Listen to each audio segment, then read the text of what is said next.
It's a black man Sunday. Time to put all childish things away.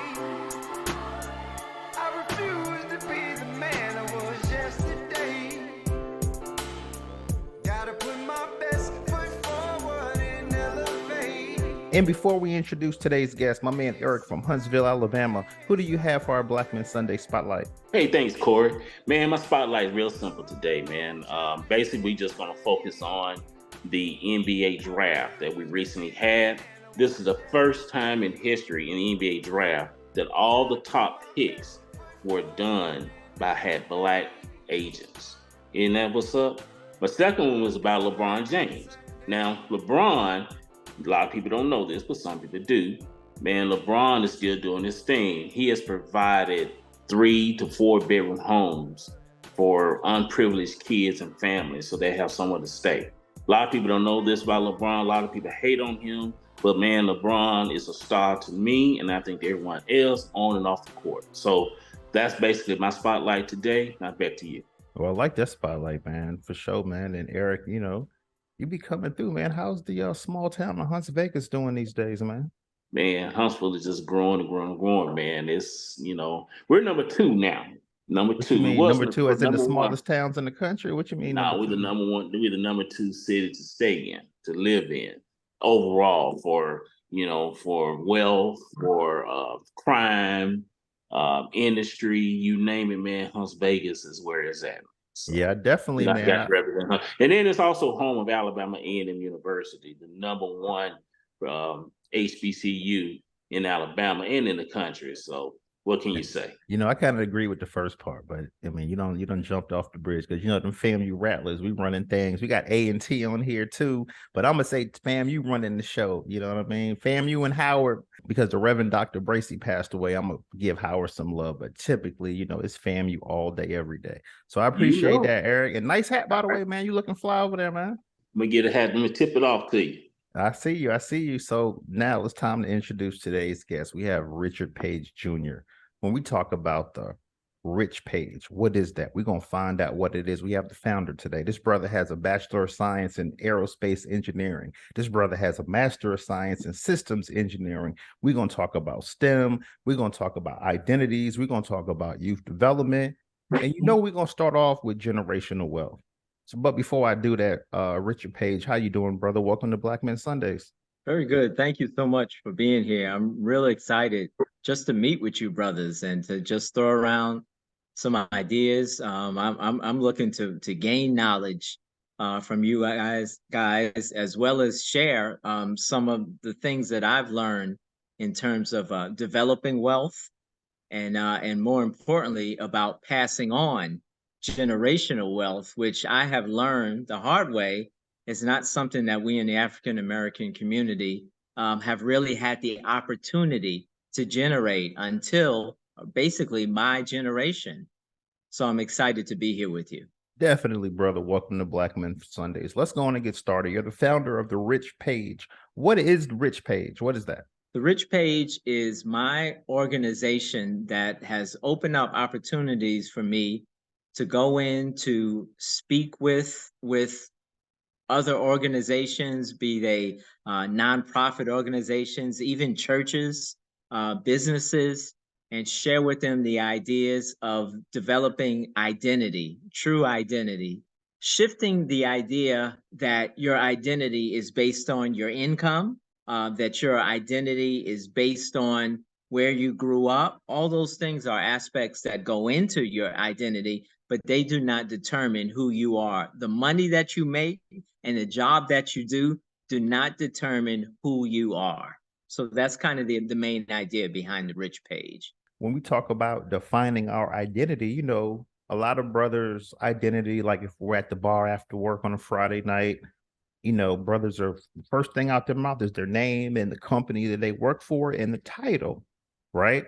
So when we talk about defining your identity, first off, I want to take it back for a second, because for me, I feel like the identity that when I was 18, when I was 21 and me and Charismatic were going to Norfolk, going to Shadows, the identity then and my identity now, as far as wealth building, but as far as career, as far as likes and dislikes. Just overall, I feel like my identity has changed. How do we identify our identity? But then on the second level, if we see, is it possible that we can change our identity coming from a teenage to a mid 40s level?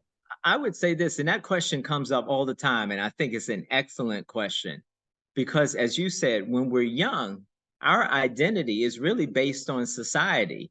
Our identity comes from, or what we think is our identity, I should say, comes from: am I wearing the right clothes? Am I wearing the right sneakers? I mean, I'm a kid. Actually, I was a teenager in the 1980s. I'm 56 years old, so it was Converse.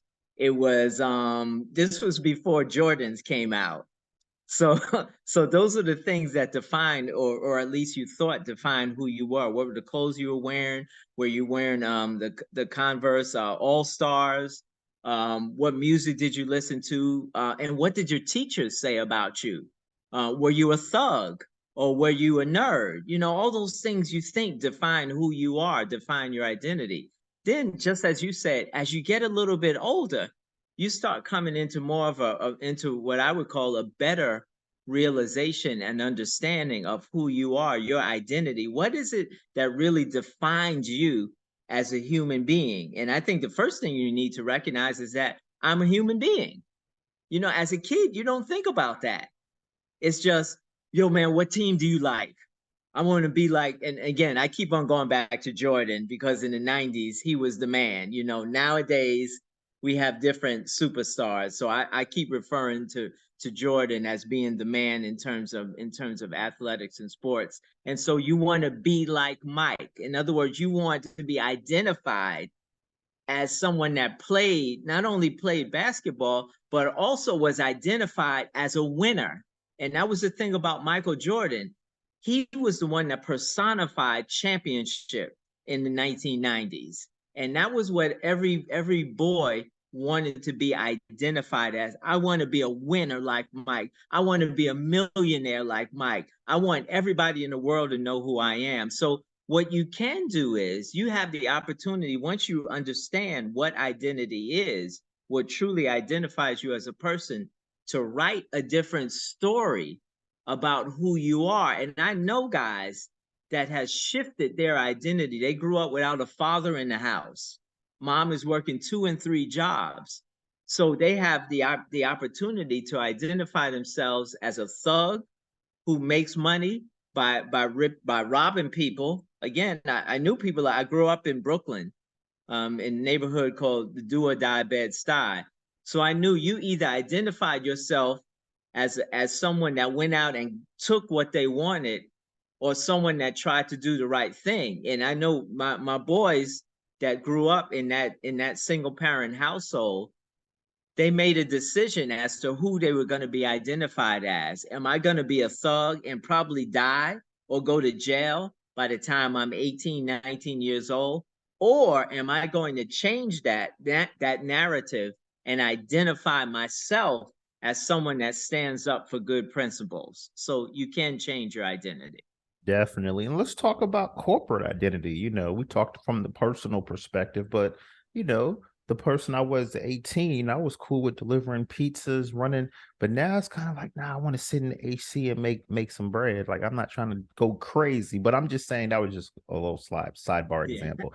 But from a corporate perspective, is it possible to change your corporate identity? And what are some effective ways of doing so? Yeah, man, that's a really good question. I tell you, Corie, in starting out, in my first corporate job was, what am I, 22 years old. I'm a new engineer. I got a brand new degree, and I'm just happy. I'm just so happy to be doing engineering. I love airplanes. I was just such a nerd, and so all I wanted to do was what they told me to do. But some of the old guys on the job talked to me about establishing my own direction and my own identity. And for the first couple of years, I'm not even thinking about that. I just want to be known as someone that was intelligent, and someone that did good work. That was really all I cared about at that point. But as I got older and as I got more experience, I began to shift my identity. I started to realize, wow, I don't want to just be known as someone that does what their boss tells them to do. I want to be known as someone that's an innovator.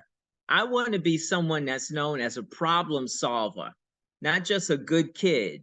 So the way I was able to do that was whenever an issue came up, I volunteered myself for it. Whenever my boss asked me to do it, I said yes. Even if I didn't know that I knew how to do it, you better believe I found out. And so what it did was it shifted my identity from just someone that was a good worker into someone that could actually be a leader. And to this day, I still talk to my boss. I worked with him for 13 years. He retired in 2003. I still keep in contact with him. And he always tells me, he says, Rich, if you had stayed, you would have been one of the VPs. But I decided it wasn't what I wanted to do. I wanted to do something else. So you absolutely have the opportunity to shift your identity. Even in the corporate world, you don't have to get stuck in the box that they put you in. Definitely. And when we talk about planning, specifically strategic planning, you know, because this show, we're big on generational wealth, finance, and business tips. So can you give us some tips? Sure. Just what you said is strategic planning. Too often, young people get a job, and with that job, all they thinking about, and again, if you think about as a teenager, as we were probably all teenagers that had a little job, you making a couple of dollars, and you think, oh man, I'll use the word fly. When I was growing up, that was the word. I'm gonna get fly. You thinking about the shoes you're gonna get. You thinking about the outfit you're gonna get so you could go out to a club or whatever, and that's where your mind is. I'm gonna make money so I could get fly. But when you get a little bit older, you start recognizing that, okay, that was okay when I was 16, but now I'm 25, and I really need to start thinking.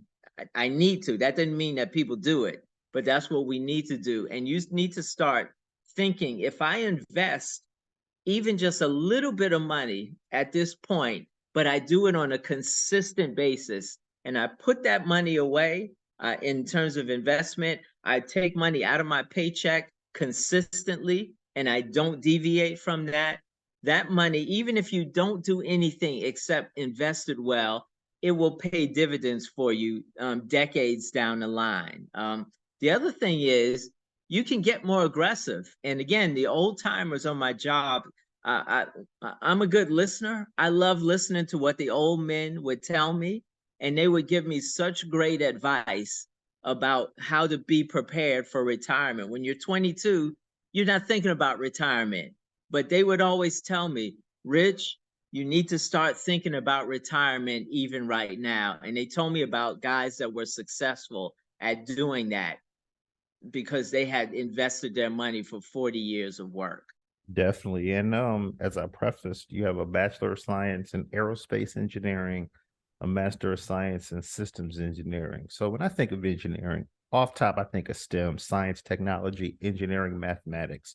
Do you believe there's a difference in students that have more of a STEM background versus the creative, artistic backgrounds? Yes, I do. I think so. Sometimes I kick myself because I don't have that creative flair. That one of my brothers, he's a music teacher. He's retired now. My son is a gifted songwriter, guitar player. He's one of those guys that gets you upset because he could grab any instrument and start playing, and I don't have that at all. So I think that there is a big difference. I love to see there are some people that they can kind of bridge the gap between the two. They're really good in science and math, and at the same time they can play music or they can draw. So I think that there is a difference, but I do think that there are people that have both gifts together. And I think that when you are able to marry those gifts, you can do some phenomenal thing. You can touch hearts, you can expand minds, because it's like being able to speak a different language, English, Spanish, Japanese. You can talk to anybody and make things happen. What about the brothers that may have had an issue on a job? They may have had a high profile job, as I spoke of in the intro. They may be at the bar talking about the job and the career and their title. But then let's say something happens. Let's say, new management comes in, they bring in all new people. He does something wrong and gets let go. When we're talking about jobs like that, how does the identity how does your professional or corporate identity change when you have an adverse effect happen to you, something like that? Oh, bro, I'll tell you something, brothers. That happened to me. This is not something that I heard about or read about or studied. No, this happened to me. My job, I worked in Seattle for about 10 years. And what happened was they wanted the group that I was working with, flight operations, to move from Seattle down to Southern California. That's one of the reasons I'm here in California now. And so what happened was, at the time I said, I don't want to move my family. We don't want to move to California. Ha ha ha. Now I'm in California. And so what happened was, they said, well, for the people that don't want to come, you can either find a new job here in Seattle, or just take a layoff. So I took a layoff and I said, I'm going to branch out and I'm going to start my own business. Well, I didn't have a strategic plan for starting a business. So that means my business never got started. And what I noticed, what happened to me was, and just like you said this, the first thing that people ask you when they meet you is, what's your name and what do you do? What's your job? I don't have a problem with my name. That hasn't changed. But I couldn't say anymore, oh, I'm an engineer for the Boeing company. I couldn't say that anymore. And I'll tell you what, man, it messed with me. It really did mess with my mind. And then I came down here to Reading. And so now I'm looking for a job, just a job. It was not a career anymore. My career was gone. I'm looking for a job. And so I worked for just a couple of places, like part-time, anything I could get. And again, they would ask, well, what do you do? And I told them, oh, I'm working part-time at XYZ. And I'll tell you what, and I've shared this with my wife and many other people, it really messed with me, because it showed me that my identity was tied up in the title. It's great to be able to say, I'm an engineer with X company XYZ. This is what I do. And people get impressed. But what happens when you don't have that job? What happens when you don't have that title anymore? What happens when you're not revered in that particular profession anymore? Or just to say that you're unemployed, or you're between jobs, as a friend of mine said you should say. So what it taught me was that, again, my identity, and this is one of the things that I preach all the time, your identity is not tied up in your vocation. In best results, your vocation should be an outflow of your identity, but your vocation does not determine your identity. So there are teachers with a certificate. They went to school, they got all kinds of stuff, but they're not good teachers. So you're a teacher, but you're not a teacher. You just got a certificate. Nobody's learning from you, and you're not encouraging anybody to learn. Or you could be a doctor and not a healer, right? Or you could be somebody's mother and be a great healer, but you're not known as a physician. Oh, you heard something? Go see Mrs. Johnson. Miss Johnson will take care of you. She'll make you feel much better and encourage you to go on.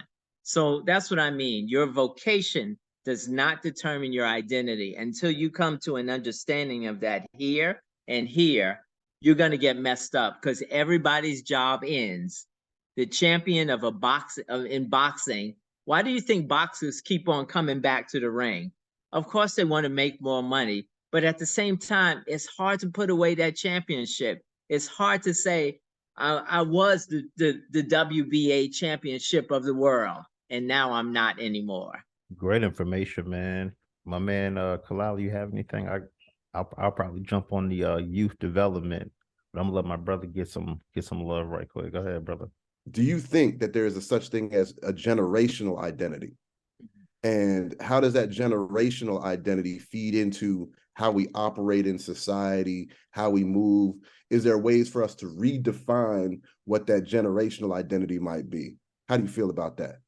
Yeah, wow, Kalali, I think that that's excellent. That's a great question.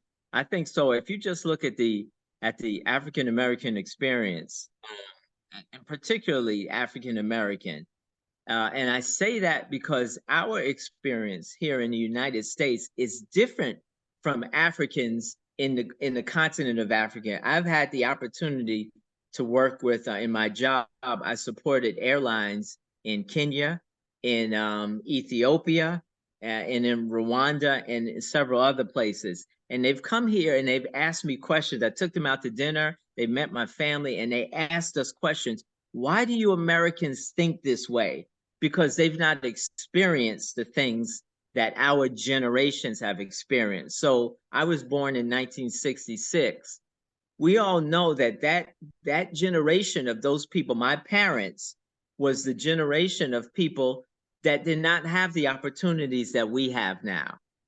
You know, my father worked 2 full-time jobs so that he could purchase the house that I grew up in. These were the people that this is interesting. A brother in a church that I attended in Florida told me that he went up north to Connecticut with his family and they drove down in the car. And he said, Rich, here's what we did. We fried chicken. We had it in the bag. We had sodas and whatnot. And we put that in the bag and we drove down. And he said, I never thought why my family used to do that. Now, again, you guys might be too young to have experienced that, but my family did that too. He said, now I know why. He said, because when our parents did that in the 50s and 60s, they couldn't stop at McDonald's.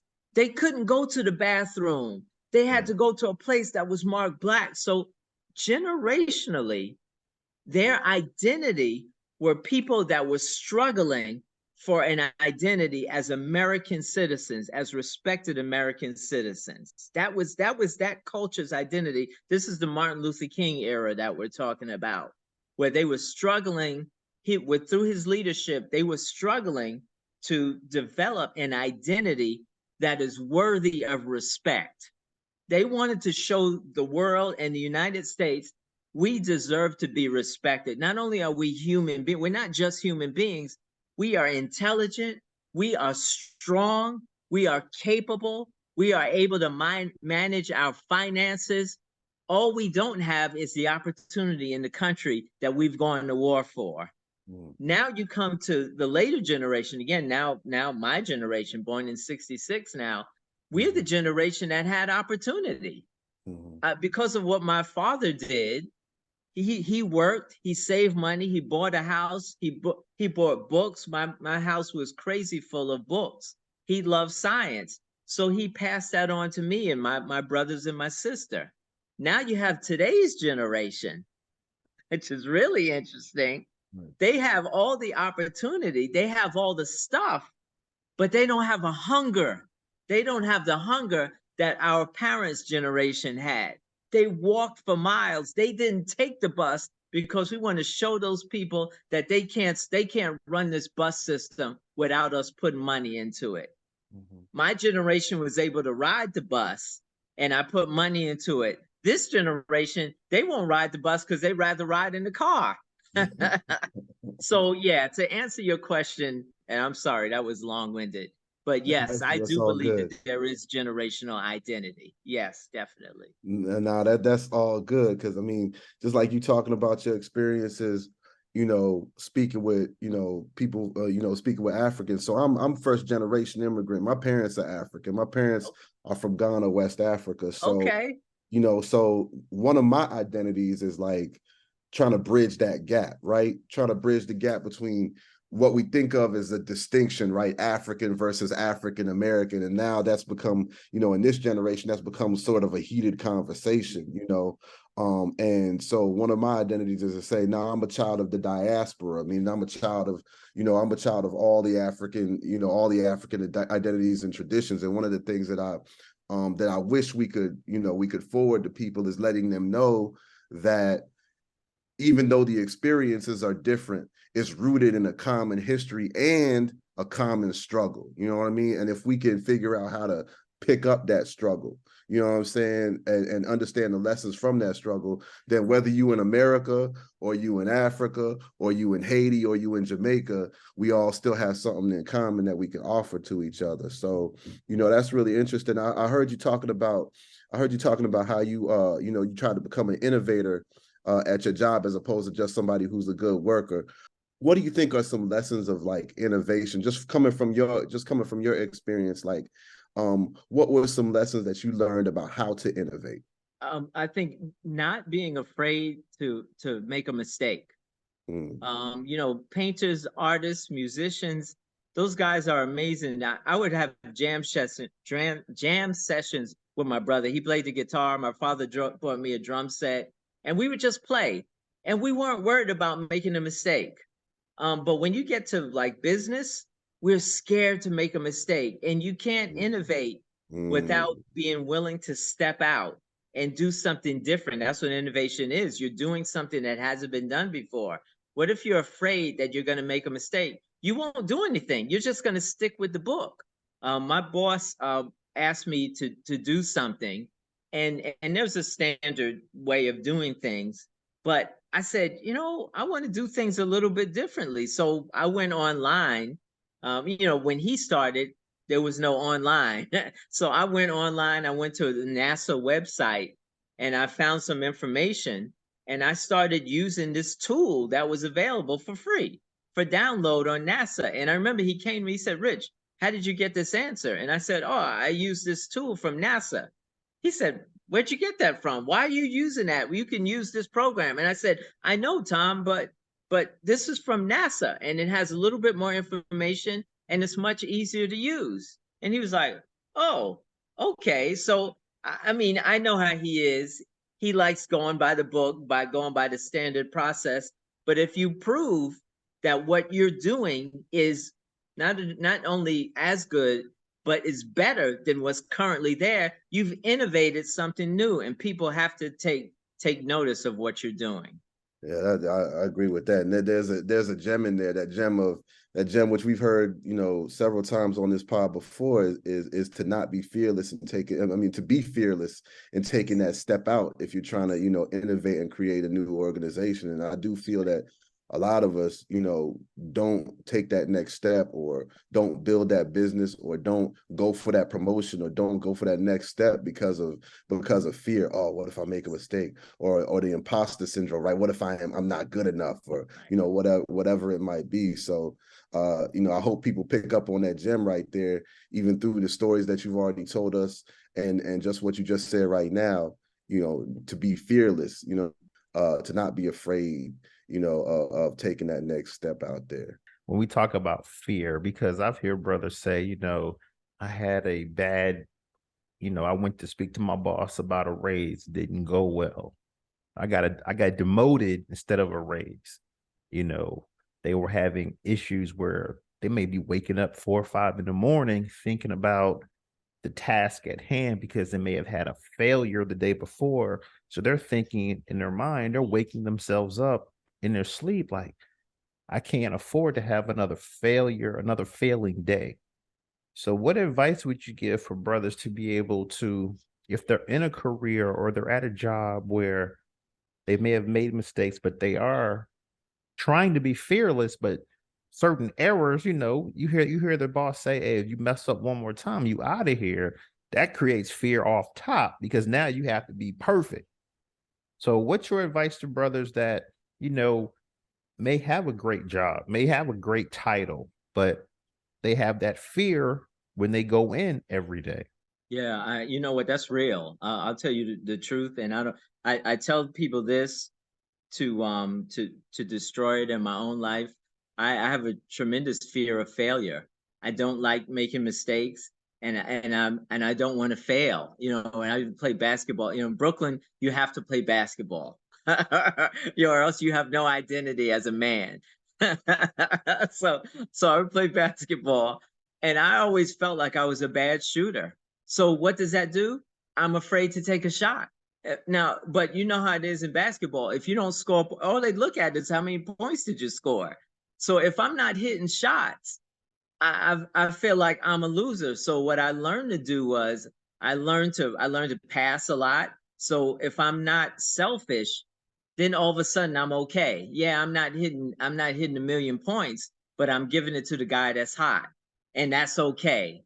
So what you can do is, if you understand why have you made mistakes, why have you gotten in trouble, and on a career level, if you're dealing with a business, or even if it's not so much of a career, and your boss have noticed, maybe they gave you the finger, hey man, this is it, you done messed up so many times, we're losing money.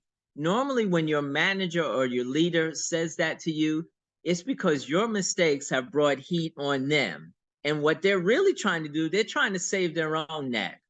So what you can do is you can go and you can talk to them, hey man, look, I know I've made a couple of mistakes, and I don't mean to bring heat on you. Here's what I'm trying to do to make things better. Normally, bosses just want to know, do you have a plan to get things better?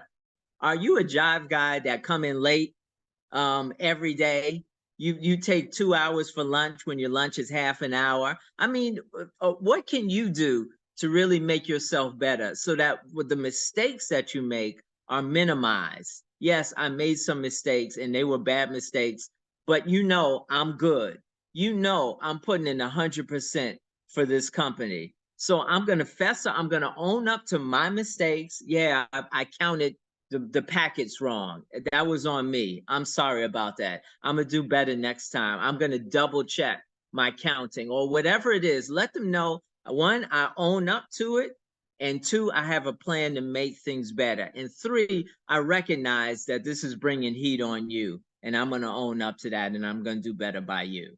You spoke to us about, your identity in terms of like, or losing your identity in terms of like, you had a job and the job title itself was your identity. So when you were divorced from that job and that job title, you didn't, it kind of messed with you in terms of what's my identity now. And in the conversations that I've had going through my life and just talking to different people, what we have tried to do, and I think this is something actually that this generation has actually been very good at doing, this later generation has been good at doing, is instead of saying, hey, this is my job title, we look at the skill set we bring. What's the toolkit that I bring?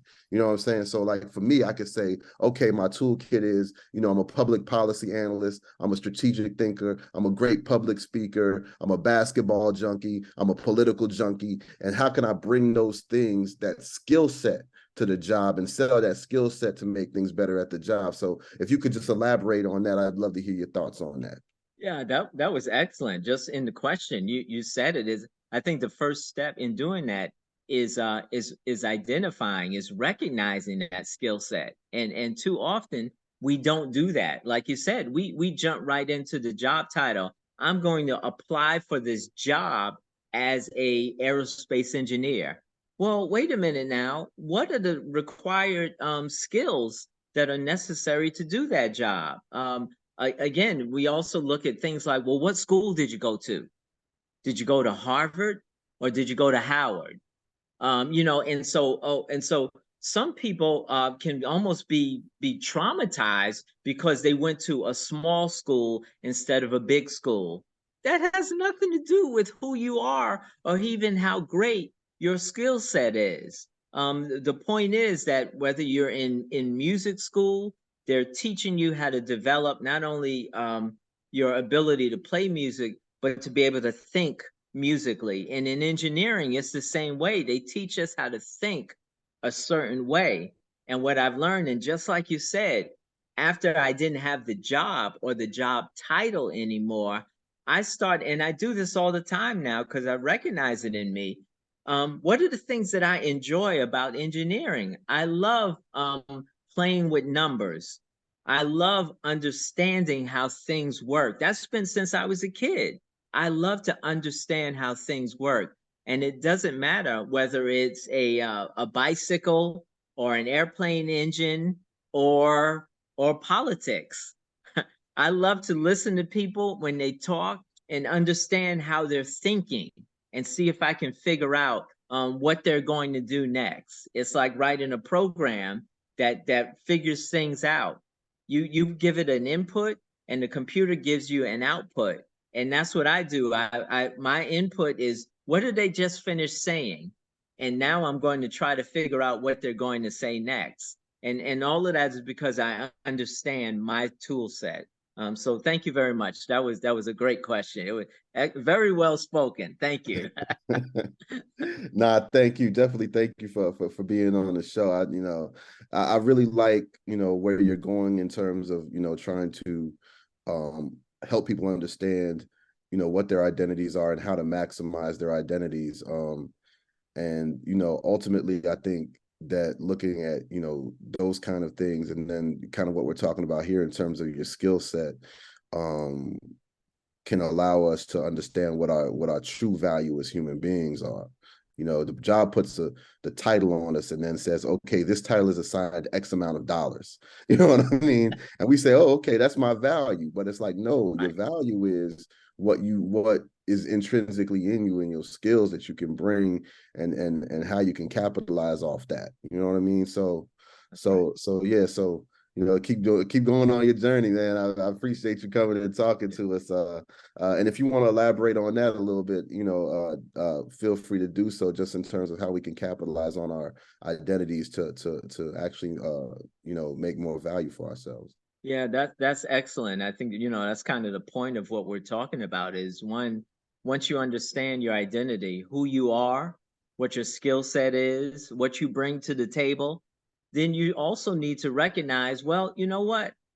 I'm worthy of some amount of financial provision. When you get a job and people say, "Oh, you're engineering or you're a doctor or whatever, you must get a good salary." When you think about it, though, and it took me a long time to get to this place, I've always been happy with the money that I made. I thought it was good. But then you think about it and, like, okay, if they're willing to give me this amount of money, they must be making a whole lot more money. And so the question is, if I didn't work for them and they determine how much they're going to pay me, then wouldn't I be able to determine for myself what my value is and be able to be paid by someone directly? So doing that and understanding your skill set and understanding what is the market value of your skill set um, outside of the company, because again, the companies kind of conspire and say, this is what we're going to pay this guy. And when you step outside of them and you come to an understanding that really your value is limitless. In reality, your value is limitless. And like we talked about generational wealth, in my father's generation, again, he worked 2 full-time jobs to buy the house that I grew up in.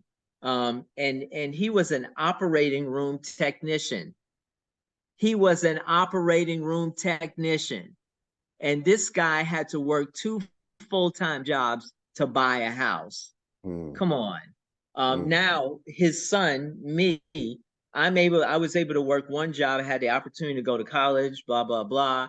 And I was able to purchase a house myself. And you see how times have changed. And because of what that generation has done to open doors of opportunity. Now, what we should be doing is, and again, you guys are a bit younger, but for myself, in speaking to young people, I was a youth pastor. I still speak to teenagers, trying to shift their mindset, stop thinking about getting a job, and develop yourself, develop your own business so that you can establish your own financial resources and develop something that will last you for a lifetime. So do something that you enjoy in utilizing your own skill set and get paid to do it. That's not a job. Awesome. Appreciate you. This conversation about, like, we could talk another hour just about identities. Like, this conversation about identities is deep, because what we think of as our identity is actually what causes us to put a cap, you know what I'm saying, on what we can do. Like he just, I mean, he's been dropping gems. I don't know if people picking him up, but he's been dropping gems. Like when he talks about our value being limitless, like this is one thing I say, and then I get off. Like, you know, I got a financial advisor. My financial advisor was like, look, you know, one of the things he asked us was like, look, he said, so what do you think is your biggest investment? Like, what do you think is the most valuable investment you got? You know, in terms of what you own or whatever. And I was like, oh, you know, I'm thinking, okay, well, my house, you know, that's what I, you know, that's what I owe the most debt on. And he's like, nah, you know what I'm saying? He was like, nah. He was like, yeah, that's what most people answer. He was like, nah. He was like, your biggest asset is you. He said, because you can get infinite amounts of value out of yourself. So that's your biggest value. So this is from a financial advisor I got. We actually had him on the show. It's my cousin, Simon Dogbe. Maybe you throw that back. But, you know, so him just saying that just dropped that gem into me. So what you're saying, Richard, with where you're coming from with identities is really just connecting with me. So that's all it is, man. Just trying to, you know, just vibing with the guest. Can I say this real quick? Yeah, say what you want. Again, this is real life. I went to I was taking over accounts for this guy who was my lead. He was letting go of his East African accounts and giving them to me. So he took me on a tour with him, and we went in Kenya. And so we had finished the day's work, and we were out someplace, and they were just having some beers with some of the guys from one of the companies in Kenya. And I'll never forget this, man. I'm the new guy. I didn't know anybody. I was just quiet, just listening to everybody talk. The guy that I worked for, he's a white gentleman, but I just loved him, just a great man. And with several of the Kenya employees, and this one guy, he was this guy was a lead pilot for this airline, and he was a white gentleman. I thought he was from South Africa or from England, because normally they would bring in someone from Europe to help train their pilots. But that wasn't the case. It turned out he was actually born and raised in Kenya. So he considered himself a Kenyan. And so they're talking about Africa, the continent, and talking about Kenya. And this man said something I had never heard before. It blew me away. Just what you said. He said, here's the problem with the rest of the world. America, Europe, is the problem that I hear all the time when people talk to me. He said, people think that the value of Africa is in the gold and the diamonds and natural resources. He said, but that's wrong. He said, the value of Africa is its people, because its people are brilliant and they're powerful. And I wish the rest of the world would understand how valuable African people are. This is from a white man. Well, I was sitting there, I had to hold back the tears from coming out my eyes, because I'd never heard that before. well, that's a whole that's a whole other conversation, right? I mean, you know, 400 years ago, whatever, they knew the value of Africa was the people, right? That's why they transported the people from one continent to another, and they used it to build a country, and that country is the most powerful country on earth. So anyway, see, now you done got me on something. Now you done got me on something else. Yeah, I want to say, Kay, keep going. Nah, man. and we're gonna have that conversation. We're gonna do a whole hour on that conversation. You know what I'm saying? That's a whole. We're here to talk about generational wealth. That's a whole different conversation. Yeah, definitely, man. No. Great input, brother. And before I let you go, first off, Richard Page Jr., are you enjoying yourself on Black Men Sundays, brother? Oh yes, definitely. Oh, this is what a great conversation. I don't get the opportunity to have this conversation as much as I would like. So I want to say thank you so much. Definitely. Yeah, it's been excellent. Thank you. Definitely. And I want to, before I let you, I have two more questions. The last question, I kind of already asked you that, but I'm going to ask you again though. But I want to talk about youth development. You know, as we talk about this generation, you know, they don't want to take the bus. They want cars. I've seen kids, sweet 16s, getting $100,000 cars, $50,000 gown. I'm like, that looked like a wedding dress, and she just turning 16. But with your engineering expertise, I see you've spoken at conferences held by Boeing and other companies. So when we're trying to stimulate to the youth, what advice would you give, and what advice did you give when you were at those conferences? I always try to encourage people to understand. Our educational system throws knowledge at kids and expects them to catch it.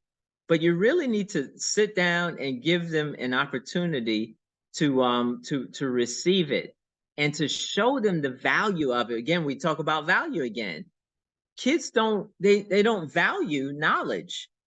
They don't value the knowledge, but when you just show them, I mean, even something like playing basketball, you can program a computer nowadays. Have you ever seen those mechanical things to shoot a basketball?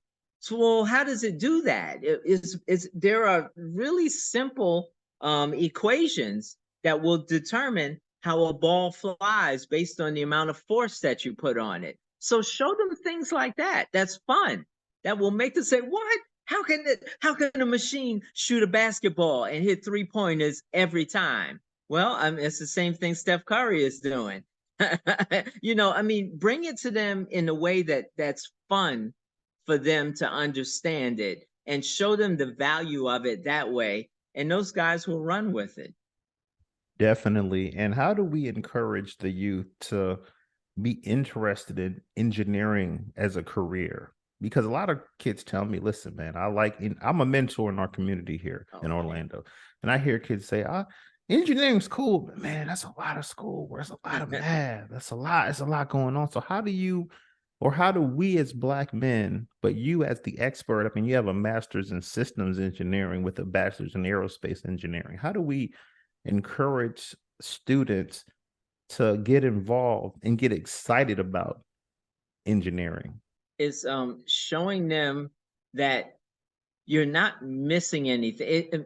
Finding out, okay, who are you and what do you like to do? There are a lot of kids that are really sharp in math. They can do computer programming and those types of things, but they're not encouraged to do it because they're afraid that people will laugh at them. I mean, I know what that was like, but I was fortunate because I love sports so much that I would also play basketball. So they would see this little guy. I'm the smallest one out there. They know I have good grades, but because I was one of the boys, it was okay. So they didn't mess with me. I didn't have a problem. And by allowing kids to be a normal kid, just let them let them run around and play. Let them run around and have fun and do the things that make them happy, that bring out the joy. Because again, I know how much I love rockets, how much I love airplanes, how much I love math. And my parents didn't stop me from doing it. They didn't force me into it, but they encouraged me to do what I like doing. And because I hung out with my friends, my boys never messed with me about it. They were cool with it. So I think it's really just letting people be themselves. Just let the kid be themselves, and they're gonna grow in it because it's the thing that really turns them on. Okay. And lastly, okay, now I've got it. Let's talk about that. Okay, so that's my book, and it's kind of what it looks like. Okay, now I've got it. And the idea is, as I have here, it's about understanding your personal identity and value. And the idea is, I've spoken to a lot of people. I've been a youth pastor, and I've spoken at conferences, not only for youth, but for couples, as well as engineering conferences. And one of the things I've found out is that people are upset and have issues because they don't know who they are. And so in this book, what I do is I go back to the very beginning. I'm a person that believes in strong foundations. And so I go back to the beginning. What did God say in the very beginning when he created the first man? What was it about? Was it about the color of his skin? It really wasn't. Was it about the job he was supposed to do? That was part of it, but that wasn't it. So I talk about all of those things in going through, first off, my personal story, why I needed to come to really know who God is and how that has changed my life and given me an understanding of who I am. I'm a child of God. I'm someone that loves God. And because I know God is with me and I'm with God, I can do anything because my value is uncalculable. Definitely. And where's that book? Where can we get it? How can we get Uh, it? How much? Where is it? You know. It's on Amazon. You can easily order it on Amazon. And again, just the title is "Okay, Now I've Got It." And there are no other books with that title, so it was easy to find. Or you can look at my name, Richard Page, and you'll find the book. It's $17.99 on paperback, and I think it's $7.99 on Kindle. Okay, well, there you have it. There you have it. Richard Page Jr., thanks for coming on Black Men Sundays, sharing a lot of great information. Like I tell all our guests, you could have been anywhere talking to anybody, but you came on Black Men Sundays and blessed us. So thanks for your information. Thanks for your time. And definitely thanks for your wealth of knowledge. Thank you. Thank you so much. It's been great talking with you, brothers. I'm really, really excited about what you guys are doing. And I got to make sure that I definitely hook up with all of your conversations because this knocked my socks off. So I can't wait to see a lot more now. Thank you. It's a Black Man Sunday. Time to put all childish things away.